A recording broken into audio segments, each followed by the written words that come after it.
Serial Suman and दौरी के upcoming episode में आप लोग देखेंगे कि सुमन तीर्थ से सारी बातें उलवा देती है। उसके बाद जो है पेन ड्राइव जाकर ओपन करके देखती है, जिसमें उसको सारे सबूत मिल जाते हैं कि मतलब नेताजी क्यों अपने पिता को बचाने की कोशिश कर रहे थे। हकीकत तो यह है कि पापा जी ने ही मेरी भाई की जान ली थी। अब पापा जी को अपने बुरे कर्मों की सजा जरूर मिलेगी। उनको मैं इतनी आसानी से जानने नहीं दूंगी।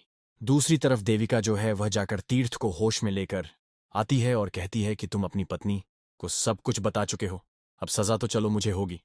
मुझे तो जेल वैसे ही होनी थी, क्योंकि आरशी की जान मैंने ली है, लेकिन साथ में तुम्हारे पापा को भी घसीट कर जाऊंगी। क्योंकि सुमन अब खामोश नहीं बैठेगी। सुमन के हाथ से बूथ लग चुके हैं और अब वह क्या करेगी तुम अच्छी तरह से जानते हो। यह बात सुनकर तीर्थ जो वो भागते हुए सुमन के पास जाता है और जाकर कहता है कि मैं जानता हूं तुमने मुझसे छुपके से हकीकत निकलवा ली है और तुमने सब कुछ देख लिया है, लेकिन मैं फिर भी तुम्हें रिक्वेस्ट करूंगा कि पापा जी को इज्जत की खातिर तुम ऐसा कोई कदम नहीं उठाओगे। अगर तुम मुझसे सच्ची मोहब्बत करती हो तो फिर ऐसे ही करोगी। ये बात सुनकर सुमन कहती है कि मोहब्बत मैं आपसे बेइंतहा करती हूं, लेकिन असली गुनहगार को सजा दिलवाए बिना मैं घर पर नहीं बैठ सकती। उसको मैं जरूर सजा दिलवाऊंगी जिसने मेरे मासूम भाई की बेगुनाह जान ली थी। यह बात सुनकर तीर्थ हैरान तो हो जाता है, लेकिन सुमन को रोक नहीं पाता। और दूसरी तरफ आप लोगों को ये भी देखने को मिलेगा कि आखिरकार पूरे परिवार के सामने सच आ ही जाता है कि सुमन के भाई को चंद्रकांत ने ही मारा है। और आखिरकार चंद्रकांत अब अरेस्ट हो ही जाता है और अब सब लोगों के सामने बेइज्जत होके धक्के मार के